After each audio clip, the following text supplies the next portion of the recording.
Good evening everyone. आज हम बात करेंगे नागरिकता के बारे में कि नागरिकता हमें किन किन कंडीशंस पर मिल सकती है, सिटीजनशिप किन किन कंडीशंस पर मिल सकती है और किन किन कंडीशंस पर हमसे छीन ली जा सकती है, और इंडियन कॉन्स्टिट्यूशन के कौन से पार्ट्स में इंडियन सिटीजनशिप को रखा गया है और कौन कौन से आर्टिकल हैं जो सिटीजनशिप से रिलेटेड प्रावधान करते हैं। तो यदि हम बात करें भाग की, तो इंडियन कॉन्स्टिट्यूशन के 22 भागों में से भाग 2 में इंडियन सिटीजनशिप को रखा गया है। और यदि आर्टिकल की बात करें तो आर्टिकल 5 से लेकर आर्टिकल 11 तक इंडियन सिटीजनशिप से रिलेटेड प्रावधान किए गए हैं। इंडियन सिटीजनशिप का जो टॉपिक है, जितना स्टूडेंट्स के लिए इम्पोर्टेंट है उतना ही आम पब्लिक के लिए भी इम्पोर्टेंट है।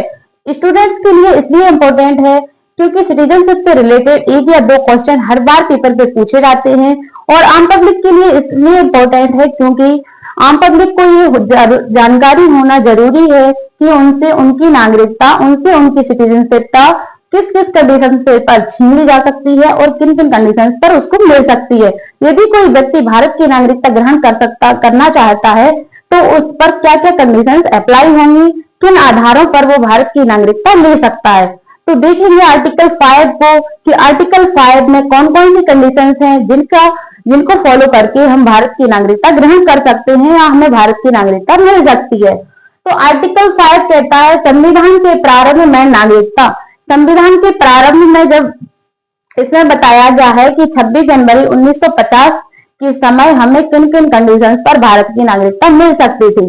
तो इसमें देखते हैं 3 कंडीशंस कौन कौन सी हैं। ए कंडीशन कहता है भारत में जन्मा। यदि किसी व्यक्ति का जन्म भारत में हुआ है तो उसको भारत की नागरिकता मिल सकती है। कंडीशन 2 बी कहती है माता पिता का जन्म भारत में। यदि किसी व्यक्ति के माता पिता का जन्म भारत में हुआ है तो भी उसको भारत की नागरिकता मिल सकती है। कंडीशन सी कहती है संविधान लागू होने, यानी कि 26 जनवरी 1950 से 5 वर्ष पहले से यदि कोई व्यक्ति भारत में रह रहा हो तो भी वो भारत का नागरिक कहलाएगा। इसमें आर्टिकल 5 में 3 कंडीशंस को रखा गया है। पहली कंडीशन में बताया गया है कि यदि कोई व्यक्ति, किसी भी व्यक्ति का जन्म भारत में हुआ हो तो भी वो भारत का नागरिक कहलाएगा। उसके माता पिता का जन्म भारत में हुआ हो तो भी वो भारत का नागरिक कहलाएगा। और 26 जनवरी 1950 से 5 वर्ष पहले से यदि कोई व्यक्ति भारत में रह रहा हो तो भी वो भारत का नागरिक कहलाएगा। यानी कि आर्टिकल 5 3 कंडीशंस को बताता है। यदि 3 कंडीशंस में से कोई भी एक कंडीशन हमारे ऊपर अप्लाई होती है तो हम भारत के नागरिक कहलाएंगे। ये थी बात आर्टिकल 5 की। अब देखते हैं कि आर्टिकल 6 क्या प्रावधान करता है। आर्टिकल 6 कहता है पाकिस्तान से भारत आए लोगों की नागरिकता। आर्टिकल 6 हमारा पाकिस्तान से भारत आए लोगों के बारे में प्रावधान करता है कि उनको किन कंडीशंस पर नागरिकता दी जाएगी। इसमें भी 2 कंडीशन है, 19 जुलाई 1948 के पहले और 19 जुलाई 1948 के बाद। 19 जुलाई 1948 से पहले कोई भी व्यक्ति यदि पाकिस्तान से भारत आता है तो उसको नागरिकता दी जाएगी, और 19 जुलाई 1948 के बाद यदि कोई व्यक्ति पाकिस्तान से भारत आता है तो उसको नागरिकता तो दी जाएगी, लेकिन उस टाइम के बाद एक परमिट जारी कर दिया था, और उस परमिट को भरने के बाद 6 मंथ बाद ही उसको भारत की नागरिकता दी जाएगी। ये आर्टिकल 7 में बताया गया है। आर्टिकल 6 में बताया गया था ये। अब आर्टिकल 7 क्या कहता है। आर्टिकल 7 कहता है पाकिस्तान से भारत आए लोगों।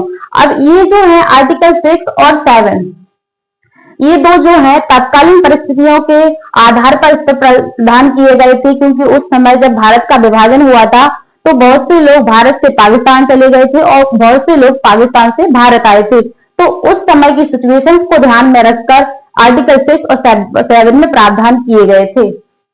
आर्टिकल 7 कहता है भारत से पाकिस्तान गए लोग और पाकिस्तान से फिर वापस आए। आर्टिकल 7 में बताया है जब देश का विभाजन हुआ था तो बहुत से लोग भारत से पाकिस्तान चले गए थे, लेकिन यदि उनको वहां ठीक नहीं लगा, उन्होंने वहां मैनेज नहीं कर पाया और दोबारा से वापस भारत आना चाहते हैं तो उनको भारत की नागरिकता किन कंडीशंस पर दी जाएगी या नहीं दी जाएगी। इसमें ये बताया गया है कि यदि कोई व्यक्ति भारत से पाकिस्तान चला गया है और वो वापस भारत आता है तो उनको नागरिकता देनी चाहिए या नहीं देनी चाहिए। तो हाँ, आर्टिकल 7 में बताया गया है कि उनको भी नागरिकता दी जानी चाहिए। आर्टिकल 8 क्या कहता है भारत से बाहर रह रहा व्यक्ति, बच्चा यदि भारत का नागरिक होगा तो वो आर्टिकल 8 कहता है कि यदि कोई व्यक्ति भारत के बाहर रहता है, कोई बच्चा भारत के बाहर रहता है, लेकिन यदि उसके माता पिता भारतीय हैं तो भी उसको नागरिकता दी जाएगी।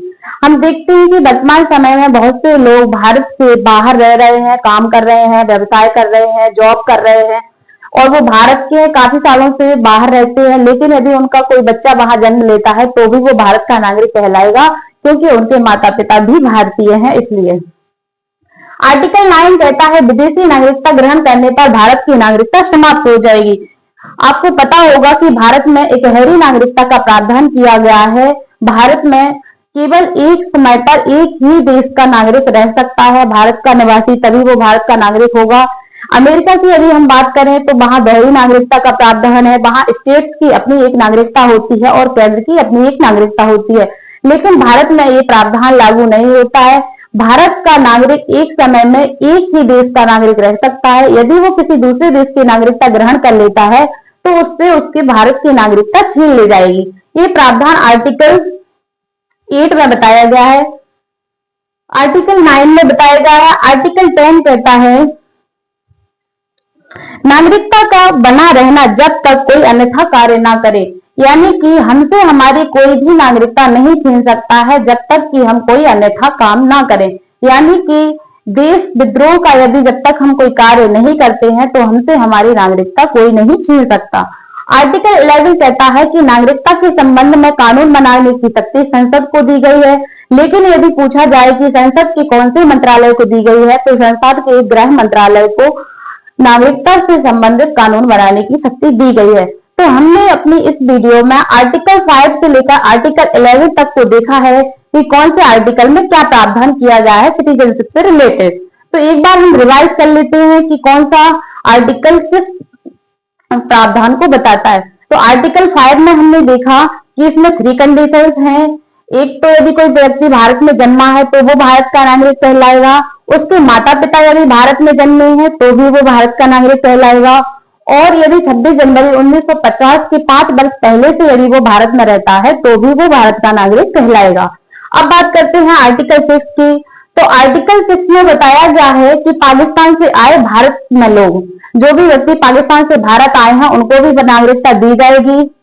19 जुलाई 1948 से पहले नॉर्मली दी जाएगी और 19 जुलाई 1948 के बाद परमिट जारी कर दिया गया और परमिट जारी होने के 6 महीने बाद उसको भारत की नागरिकता दे दी जाएगी। आर्टिकल 7 कहता है भारत से पाकिस्तान गए और पाकिस्तान से वापस आए लोगों को भी नागरिकता दी जाएगी।